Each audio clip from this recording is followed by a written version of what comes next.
Labas vakaras visiems, kas domisi savivalda. Eteryje nauja savivaldos savaitė. Praėjusį penktadienį savivaldybėje viešėjo Europos kurortų asociacijos prezidentė gydytoja Sigrun Lang. 14 metų vadovavusi garsiam Vokietijos kurortui Baden-Badenui ir ėjusi kurorto merės pareigas. Viešinę savivaldybėje sutiko mero pavaduotoja Kristina Miškinienė. Jie Europos kurorto asociacijos prezidentei pristatė Druskininkų kurorto istoriją bei plėtrą, pastarojo dešimtmečio investicijų ir turistų srautų dinamiką. Susitikimo metu buvo aptarti ir kiti aktualūs klausimai susiję su mokslinių tyrimų svarba kurortologijos srityje. Europos kurorto asociacijos prezidentė gydytoja Sigrun Lang, lydima mero patarėjos Irenos Lynikienės bei Lietuvos kurortologijos tyrimų centro direktoriaus Kęstučio Ramanausko vizito Druskininkuose metu apsilankė ir svarbiausiose kurorto įstaigose.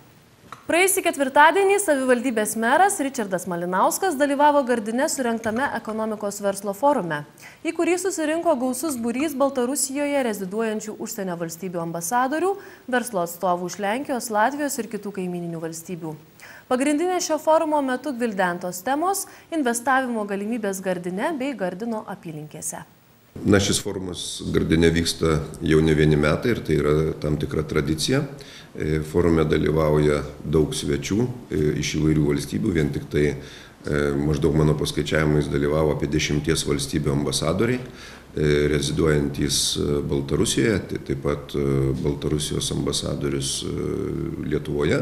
Dalyvavo daug miestų iš Lenkijos, Latvijos, Lietuvos, tos pačios Baltarusijos, Rusijos, Ukrainos. Buvo kalbama apie verslo galimybės įvairiose srityse. Buvo plačiai pristatyta verslo galimybės pačiame Gardino srityje, apie projektus, kurie yra vykdomi šiuo metu, apie galimybės tiesiog buvo pristatomi pradedant žemės sklypais, esamų turtų, kurį galima panaudoti vienam ar kitam verslo objekto įgyvendinimui. Ir buvo taip pat suteikta galimybė pristatyti man druskininkus. Tikrai buvo sutikta su dideliu įdomumu. Didžiausias susidomėjimas buvo mūsų naujojo objektų, tai Snora Snow Arena. Tiesiog daug kas ne tik tai uždavė klausimus pačio forumo metu, bet priėjo ir po forumo, per pertrauką, klausinėjo. Daug kas net neįsivaizduoja, kaip galima slidinėti ant natūralaus, galima sakyti, sniego vasarą, tai teko aiškinti, kaip tai atrodo ir taip toliau. Ir taip pat ir daugelio užsienio valstybių ambasadoriai reziduojantis Baltarusijoje paėmė koordinatės ir žadėjo apsilankyti ir ne vieni, apžiūrint tiek miestą, tiek mūsų areną. Kadangi Druskininkai išties turi daug patrauklių turizmo objektų, vienas iš esminių klausimų matyti yra, kaip patekti tuos druskininkus iš Baltarusijos, tai yra tarpsienis režimas. Ar buvo aptartas šitas klausimas? Kalbant apie patekimo klausimus, tai buvo diskutuojama ne tik tai dėl palengvinto sienos kirtimo pasienio ruožui iki 50 km, dėl kurio tiek Lietuvos pusė, tiek Baltarusijos pusė pasisako, kaip nebūtų gaila, jau gal 3 metai, apie tai, kad to reikia ir tai bus, bet dėja, jeigu šiandien dienai reikėtų pasakyti konkrečią datą, kada bus, tai neatsako nei ambasados mūsų, nei kiti pareigūnai, nes dar derinimai nėra pilnai baigti ir galime tikėtis, kad galbūt sekančiais metais tai jau bus veikiantis projektas. Ir taip pat buvo diskutuojama ir kalbama apie tai, kaip galima būtų panaudoti tiek Baltarusijos geležinkelį, tiek Baltarusijos ypatingai aerouostą, kuris yra tarptautinis ir kuris gali priimti bet kokio lygio lėktuvus, kuris nutolęs nuo Druskininkų tik apie 35 km, kaip ateityje būtų galima plačiau ir daugiau panaudoti būtent šios transporto priemonės Gardino galimybės. Ir dėl tokio bendradarbiavimo pasisako tiek Gardino miesto valdžia, tiek pats gubernatorius, kadangi jie yra suinteresuoti, kad jų aerodromas kuo daugiau priimtų lėktuvų, kuo daugiau priimtų keleivių, būtų ekonomiškai lengviau gyventi ir išgyventi. Praėjusį antradienį mero pavaduotoja Kristina Miškinienė savivaldybėje susitiko su kurorto turizmo įstaigų atstovais ir pasveikino juos pasaulinės turizmo dienos proga. Susitikimo metu turizmo ir verslo atstovams buvo pristatyti savivaldybės vykdomų projektų metu sukurti nauji turizmo rinkodaros produktai. 3 kalbomis išleistas leidinys apie Druskininkų kurorto turistinius maršrutus ir teikiamas paslaugas, bei mūsų kurortą reprezentuojantis pristatymas 3D formatu. Taip pat susitikime aptarti 2011 metų pasiekimai turizmo srityje bei 2012 metų turizmo rinkodaros planai. Naudodamasi progą, pirmiausiai noriu pasveikinti visus druskininkiečius pasaulinės turizmo dienos progą. Esame šauniausias Lietuvos kurortas, kaip dažnai mini turizmo departamento direktorė, esame Lietuvos perlas. Dėl to manau, kad visi mes pelnytai galime švęsti pasaulinę turizmo dieną ir didžiuotis, kad vasaros rezultatai nudžiugino mus visus, jie buvo geri. Susirinkę mes kalbėjome jau apie ateinančius metus, apie naujus iššūkius, apie naujas galimybės ir linkėjome vieni kitiems, kad artėjantis žiemos sezonas nebūtų blogesnis negu vasaros.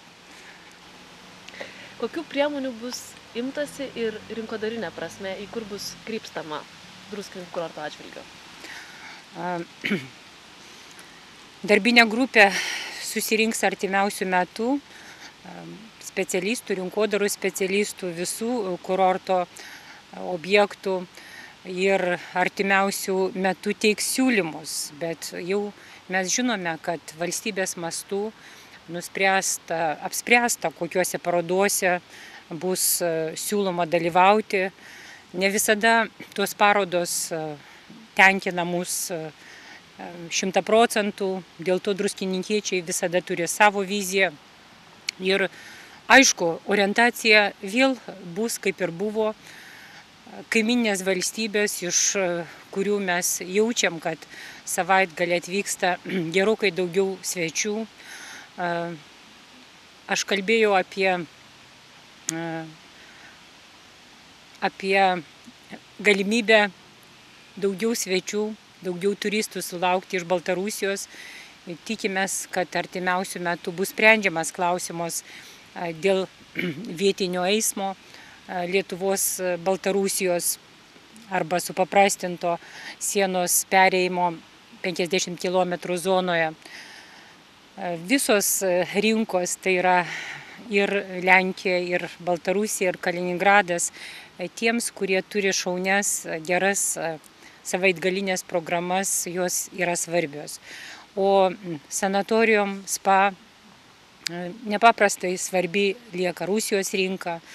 Džiugu, kad naujoms metams kai kurie objektai jau užsakyti, jau nėra laisvų vietų, bet daugiau turėtumėm galvoti, kaip reklamuoti kurortą Rusijoje, Vokietijoje, Skandinavijos šalyse ir detaliau kokios parodos ir šalės bus pasirinktos, nuspręs turizmo centras su kitais mūsų kurorto objektais.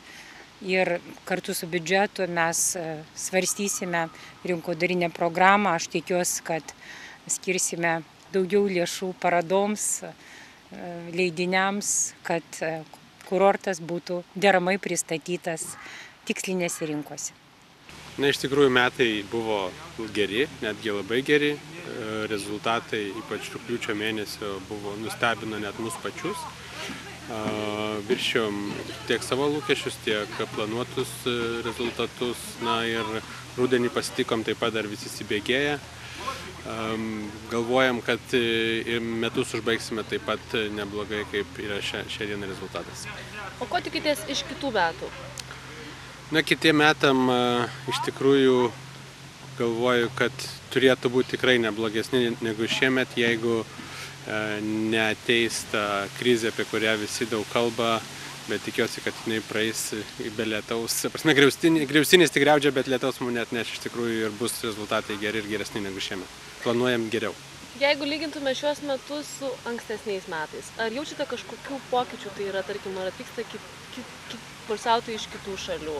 Ar yra kažkokių kitų skirtingų dalykų? Na, iš tikrųjų, pajudėjimas yra aplamai iš vakarų šalių, iš vakarų Europos šiek tiek nedidelis, bet be jokios abejonės Rusijos turistai myli mus labiau. Tai vat, jų atvažiavimas dažnesnis yra malonus. Kaip galvojate, ko reikėtų druskininkams, kad jie taptų dar patrauklesni poilsiautojams?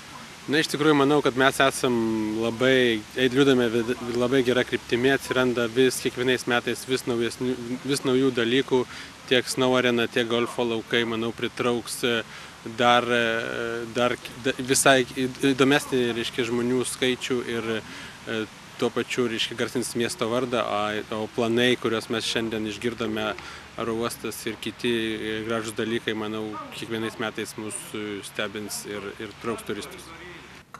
Praėjusį trečiadienį Seimo sveikatos komitetas prieš prasidedant antrajai Baltijos ir Šiaurės jūrų šalių fizinės medicinos ir reabilitacijos konferencijai, kurioje buvo surengta balneologijai kurortologijai skirta sesija, surengė specialų posėdį, kuriame pranešimus fizinės, neįgaliųjų ir profesinės reabilitacijos klausimais skaitė garsūs profesoriai iš Vokietijos, Švedijos, Graikijos ir kitų Europos valstybių. Kartu su kitais druskininkų kurorto įstaigų vadovais posėdyje dalyvavo ir savivaldybės mero pavaduotoja Kristina Miškinienė. Kitos naujienos. Spalio 10-oji Lietuvoje paskelbta savivaldos diena. Daugiau nei prieš 20 metų atgavus nepriklausomybę, mūsų šalyje vėl buvo atkurtos savivaldybės, kurioms suteikta teisė laisvai ir savarankiškai tvarkytis savo teritorijoje. Druskininkų savivaldybė, norėdama padėkoti visoms veikiančioms įmonėms, įstaigoms bei nevyriausybinėms organizacijoms už geranoriškumą ir glaudų bendradarbiavimą, sprendžiant visuomenėje aktualius klausimus, praėjusį savaitgalį pakvietė visus bendruomenės narius į šiai dienai skirtus renginius. Tokios šventės labai svarbu, kad mūsų senjorai šiandien turi galimybę pabūti kartu, pasidžiaugti vieni kitais, pabendrauti tarpusavėje. Kaip gražu, kad mes švenčiame jubiliejus labai aktyvių mūsų bendruomenės narių. Čia šiandien susirinko patys aktyviausiai mūsų senjorai.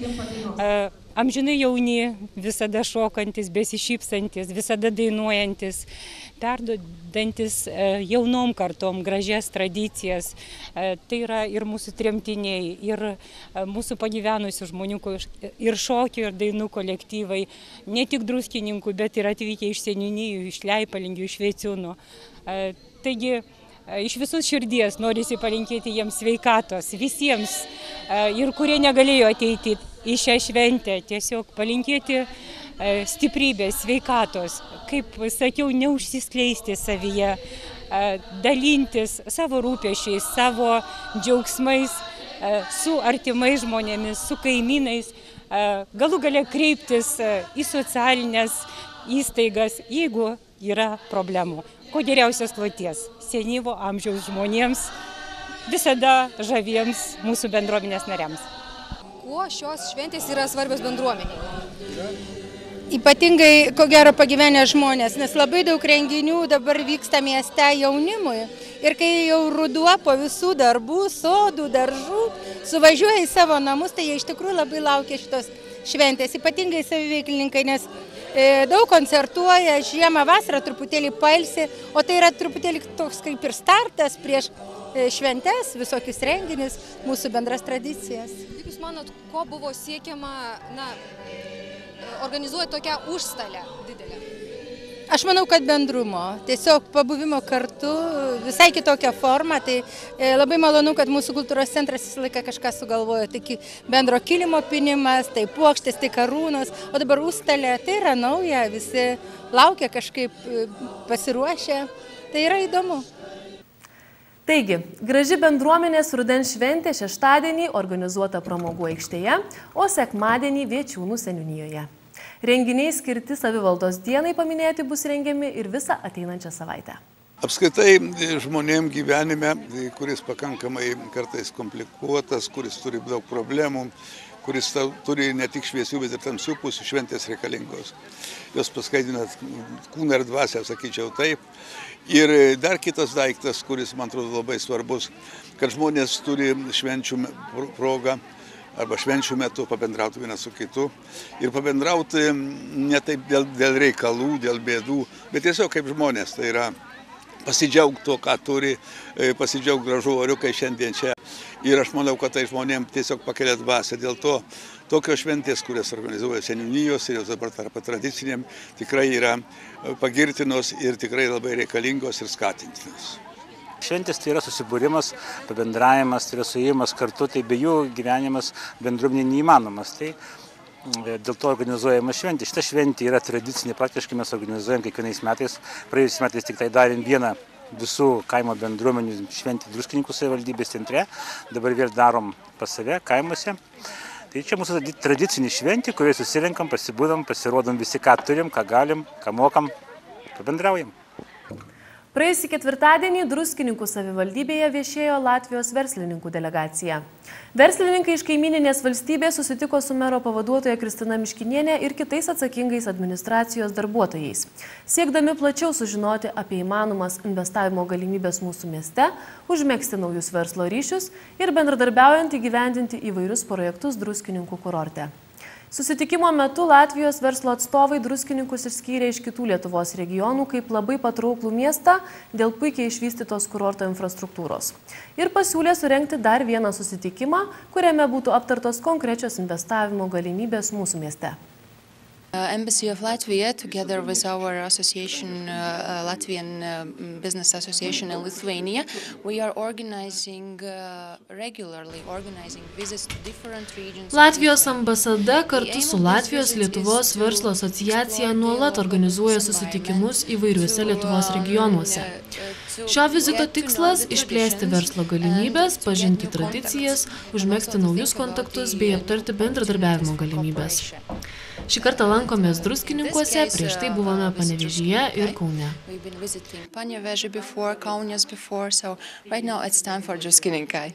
And how do you look for Druskininkai as a resort, as a place for investments? Well, first of all, Druskininkai, we were really impressed by today's presentation. Kaip vertinate Druskininkus kaip kurortą ir kaip vietą investicijoms? Esame sužavėti Druskininkų pristatymo. Mums padarė didelį įspūdį Druskininkų vystymasis. Iš tikrųjų, latviams Druskininkai puikia vieta praleisti atostogas, pailsėti ar maloniai leisti laiką. Savo ruožtų tai ir puikia vieta investicijoms. Pirmiausia, tai turizmo galimybių atradimo vieta.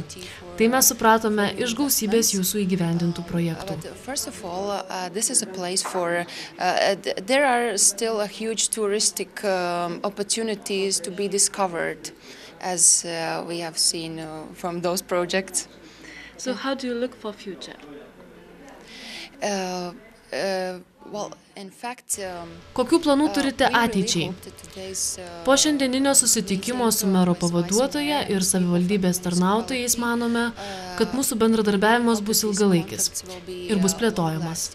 Susitikime dalyvavo įvairių verslo sričių atstovai, todėl tikimės, kad jie ieškos partnerių, vystys bendradarbiavimą ir įgyvendins bendrus projektus.